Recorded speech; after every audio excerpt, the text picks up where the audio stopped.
Yes yes, आप सभी ने एकदम सही सुना है कि नोटिफिकेशन जो है सीईटी पीजी 2025 एग्जाम का निकल चुका है। तो आप सभी लोग जो है इंतजार कर रहे थे कि कब आएगा कब आएगा कब आएगा। तो फाइनली जो है न्यू ईयर में ये आ गया है, ठीक है।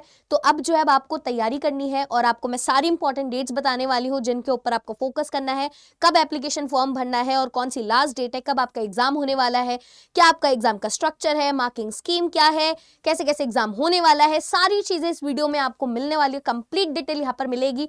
तो आपको जो है बस थोड़े टाइम यहाँ पर ध्यान से इस वीडियो को सुनना है और सारी डिटेल्स मैं यहाँ पर कवर करने वाली हूँ। तो सबसे पहली बात यहाँ पर नोटिफिकेशन को देख लेते हैं जो कि आउट हुआ है। यहाँ पर आप देख रहे हो नोटिफिकेशन को, अगर आप देखोगे तो आपको सबमिट करने के लिए जो टाइम दिया गया है एप्लीकेशन फॉर्म, वो आपका स्टार्ट हो जाएगा 2 जनवरी से स्टार्ट हो गया है, ठीक है, और 1 फरवरी तक चलने वाला है।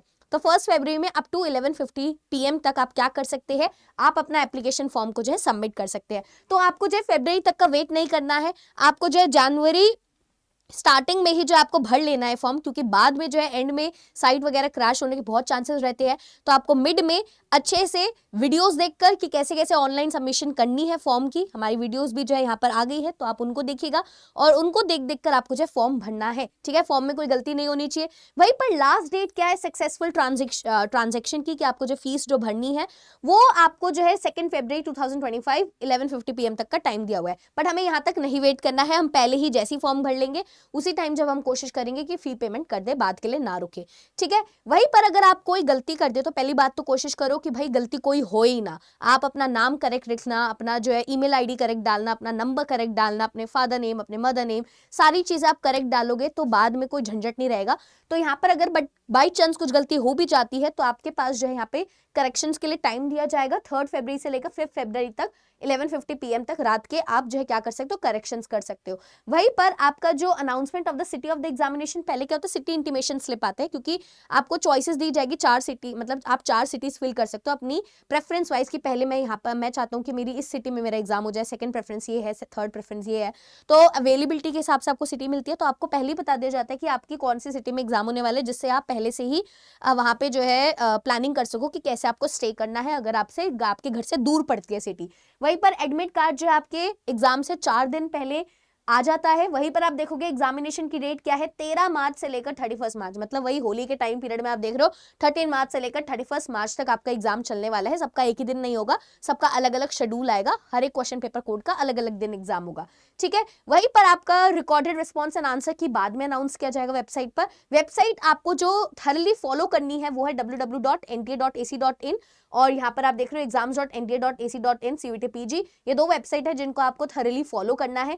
वहीं पर रिजल्ट जो है एनटीए की वेबसाइट पर आएगा, वो तो बाद में आएगा, रिजल्ट की तो बात की बात है, पहले हम पेपर तो दे ले, है ना। तो ये एक नोटिफिकेशन यहाँ पर पूरा निकल कर आ गया है एंड आई होप आप सभी ने जो है यहाँ पर देख लिया होगा। स्क्रीनशॉट ले लीजिए because this is the most important thing. वहीं पर अगर हम बात करें एग्जामिनेशन का मोड क्या होने वाला है, जो सीबीटी पीजी का एग्जाम जो है सीबीटी मोड में होने वाला है। सीबीटी मोड मतलब आपको कंप्यूटर बेस्ड जो है एग्जाम यहाँ पर रहेगा, आपको जो है कंप्यूटर पर बैठकर ही एग्जाम देना होगा, सेंटर पर जाकर, यानी अपने घर पे बैठकर सेंटर पर जाकर आपको सीबीटी मोड में एग्जाम देना है। वहीं पर जो मीडियम क्या रहेगा क्वेश्चन पेपर का, सो मीडियम जो है क्वेश्चन पेपर का वो इंग्लिश एंड हिंदी रहता है, बाइलिंगुअल रहता है, बाइलिंगुअल पेपर जो है आपका आता है। मैंने आपको सीबीटी मोड वाली वीडियोस में बताया था कि जब आपको मीडियम चेंज करना होता है राइट हैंड साइड में आपकी फोटो डिस्प्ले हो रही होती है, उस पर क्लिक करके आप मीडियम जो है चेंज कर सकते हो। वहीं पर सिर्फ लैंग्वेजेस में मीडियम आप चेंज नहीं कर सकते। अगर आपको कोई लैंग्वेज का पेपर है भाई, तो लैंग्वेज का पेपर तो उसी पर्टिकुलर लैंग्वेज वाले एग्जाम लैंग्वेज में ही तो दोगे ना। वहीं पर आप देखोगे एमटेक और हायर साइंसेस में भी जो है इंग्लिश और हिंदी नहीं रहता है, सिर्फ एक ही लैंग्वेज रहती है। वहीं पर आचार्य पेपर्स भी उस पर्टिकुलर लैंग्वेज में होते हैं, एक्सेप्ट हिंदू स्टडीज, बौद्ध दर्शन एंड इंडियन नॉलेज सिस्टम। अब इसको मैंने थोड़ा सा और यहाँ पर जो इलेबोरेट किया है, यहाँ पे लिखा हुआ है मीडियम ऑफ लैंग्वेज पेपर, जैसे आपको थोड़ी और क्लैरिटी मिल जाए। तो यहाँ पर आप देखोगे लैंग्वेज पेपर्स जो है ना वो उनकी रेस्पेक्टिव लैंग्वेज में होगी, जैसे आप संस्कृत का पेपर दो तो संस्कृत लैंग्वेज में होगी, है ना, सिर्फ लिंग्विस्टिक को छोड़ के, क्योंकि लिंग्विस्टिक का एग्जाम आपका जो है इंग्लिश में होगा, लिंग्विस्टिक का एग्जाम इंग्लिश में होने वाला है। वहीं पर जो एमटेक और हायर साइंसेस के पेपर है वो सिर्फ और सिर्फ इंग्लिश में होंगे, वो बाइलिंगुअल में नहीं होंगे। वहीं पर जो आपके आचार्य पेपर्स है वो संस्कृत में होंगे, एक्सेप्ट किसके अलावा, except Hindu studies, Indian knowledge system and बौद्ध दर्शन के अलावा, जो कि इंग्लिश में होंगे। बाकी सारे आचार्य पेपर्स जो है संस्कृत में होंगे। तो पुरानी वाली जो पिछली स्लाइड है उसका यहाँ पर जो डिटेल एक्सप्लेनेशन मैंने आपको प्रोवाइड किया है। वहीं पर papers for humanity, science, common subjects will be in bilingual, English and Hindi, वो बाइलिंगुअल रहेंगे। ठीक है, आपके जो ह्यूमैनिटीज के HQP 09, HQP 08, आपका COQP 11, COQP 12, जो मेजर है वो सारे आपके किस में रहेंगे, वो bilingual, English and Hindi medium दोनों में रहेंगे। तो कोई टेंशन वाली बात नहीं है। वहीं पर अगर हम बात करें एग्जाम का स्ट्रक्चर कैसा रहेगा, आपका जो है स्ट्रक्चर कैसा रहेगा कि आपको जो है क्वेश्चन पेपर कोड चूज करने पड़ेंगे कि आप किस क्वेश्चन पेपर कोड में एग्जाम देना चाहते हो। आपके पास चॉइस है कि आप 4 अप टू 4 से ज्यादा नहीं कर सकते, 4 क्वेश्चन पेपर कोड जो है चूज कर सकते हो। जैसे लेट्स से कि आपका प्लान है कि मैं MA हिस्ट्री करना चाहता हूँ, बट साइड बाय साइड आप चाहते हो कि मैं MA पॉल साइंस भी करना चाहता हूँ, तो आप दोनों क्वेश्चन पेपर कोड में एग्जाम दे सकते हो। जिसका अच्छा रिजल्ट आएगा, जिसका अच्छा स्कोर आएगा, आप उसमें एडमिशन ले लेना। तो ऐसे जो है बच्चे 2-3 क्वेश्चन पेपर कोड में एग्जाम देते हैं, बट आप 4 से ज्यादा नहीं दे सकते हो। वहीं पर जो जनरल पेपर होता है ना, उसमें क्या होता है, इंग्लिश हिंदी कॉम्प्रिहेंशन पूछा जाता है। तो कॉम्प्रिहेंशन जो है ना जनरल पेपर में, वो या तो इंग्लिश और हिंदी, जो कॉम्प्रिहेंशन आपका ग्रामर, रीडिंग कॉम्प्रिहेंशन, वो सब पूछा जाता है, या तो इंग्लिश या हिंदी में रहेगा। वो आपके प्रेफरेंस के ऊपर डिपेंड करेगा। जब आप रजिस्ट्रेशन करोगे ना बच्चे, तो ध्यान रखना रजिस्ट्रेशन करते वक्त आप कॉम्प्रिहेंशन COQP 11 और COQP 12 वाले, स्पेसिफिकली ये पॉइंट किसके लिए है, COQP 11 एंड COQP 12 वाले बच्चों के लिए ये पॉइंट आपको फोकस करना है, COQP 11 और COQP 12, कि आपका जो मीडियम ऑफ कॉम्प्रिहेंशन क्या होना चाहिए आप चूज करोगे। आप इंग्लिश में कंफर्टेबल है तो इंग्लिश चूज करिए, हिंदी में कंफर्टेबल तो हिंदी चूज करिए। ये रजिस्ट्रेशन के टाइम ही आपको जो है चूज करना है। ठीक है, अभी आप रजिस्ट्रेशन करोगे ना तभी आपको चूज करना है। वहीं पर स्ट्रक्चर में अगर हम देखें तो ड्यूरेशन एग्जामिनेशन का 90 मिनट्स रहेगा, ये आप सभी को अब पता चल ही गया है। नंबर ऑफ क्वेश्चन जो आपके 75 ही रहेंगे।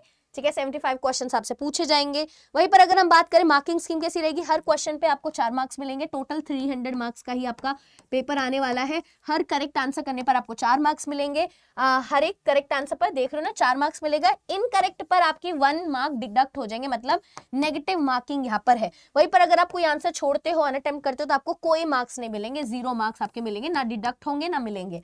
ठीक है, वहीं पर आपको आंसर करने के लिए आपको जो है एक ही ऑप्शन चूज करना है। ये नहीं कि ABCD में A भी चूज कर लिया, B भी चूज कर लिया, नहीं, एक ही रिस्पॉन्स आप चूज करोगे। वहीं पर अगर आप देखोगे कभी कभी क्या होता है, however after the process of challenges of the answer की, बहुत सारे बच्चे जो बाद में आंसर की को चैलेंज करते हैं, उनको लगता है कि नहीं मेरा आंसर सही है, एंटी ने जो आंसर की दी वो गलत है।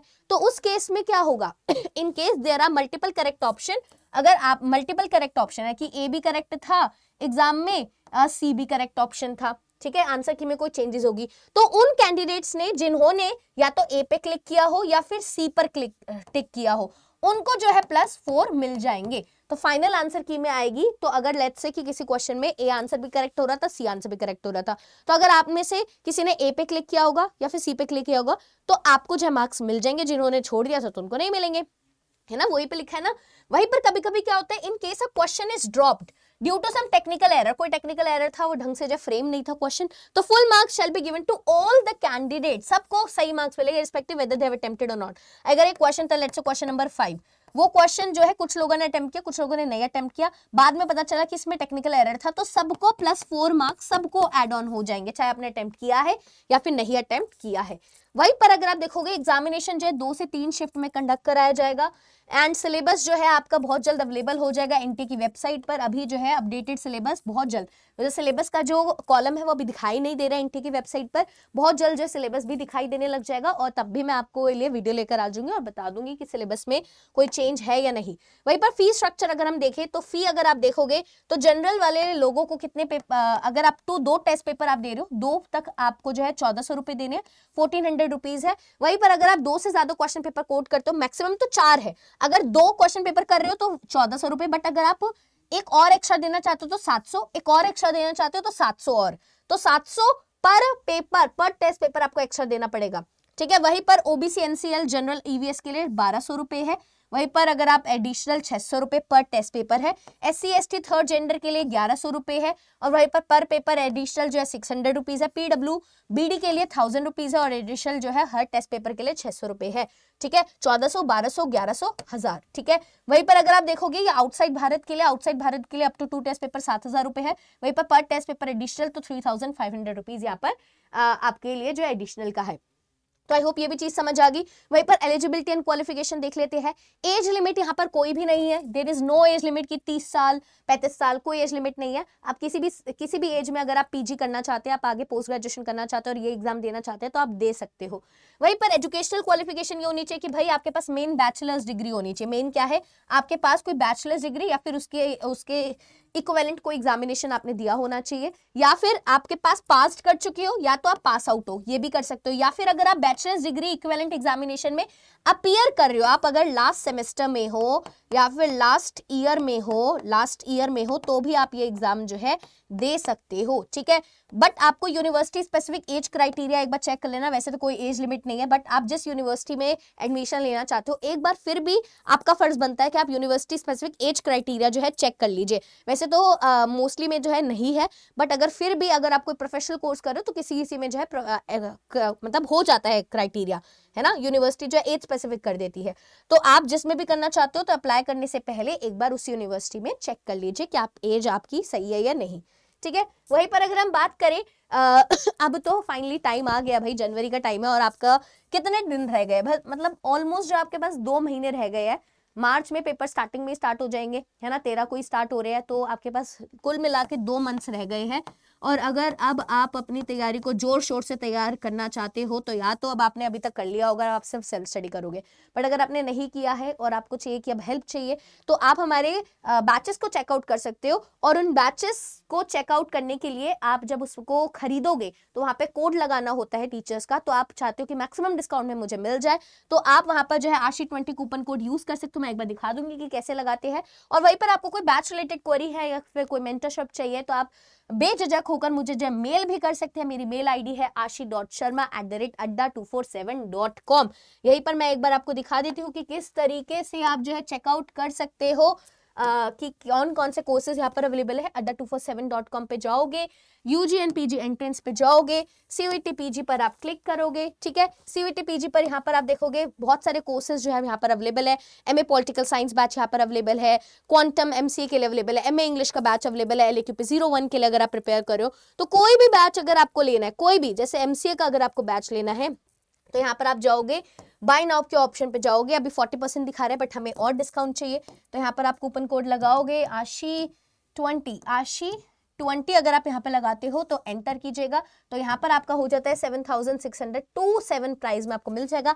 ऐप के थ्रू करिएगा, ऐप के थ्रू ऊपर कुछ और कॉइन्स मिल जाएंगे तो आपको ये 7500 समथिंग का पड़ जाएगा। तो ऐप में कॉइन्स लगा लेना और आप कोड भी लगा लेना तो आपको ये बढ़िया प्राइस में जो है मिल जाएगा, ठीक है। Now this is the high time, अब लग जाइए भाई पढ़ाई पर, अब नहीं किया तो कब करोगे। तो वहीं पर अगर कोई डाउट आता है तो प्लीज मुझे मेल भी कर दीजिएगा और नीचे कमेंट सेक्शन करके बताइएगा और किस तरीके के वीडियोस चाहिए। तो और भी जो भी सारे डाउट्स आ रहे हैं एप्लीकेशन फॉर्म को लेकर, वो उनके लिए रिगार्डिंग भी हम वीडियोस जो है बना रहे हैं, तो बहुत जल्द आपको जो चैनल पर देखने को मिल जाएगी। तो हम मिलते हैं अपने नेक्स्ट वीडियो में। चल then take care, bye bye.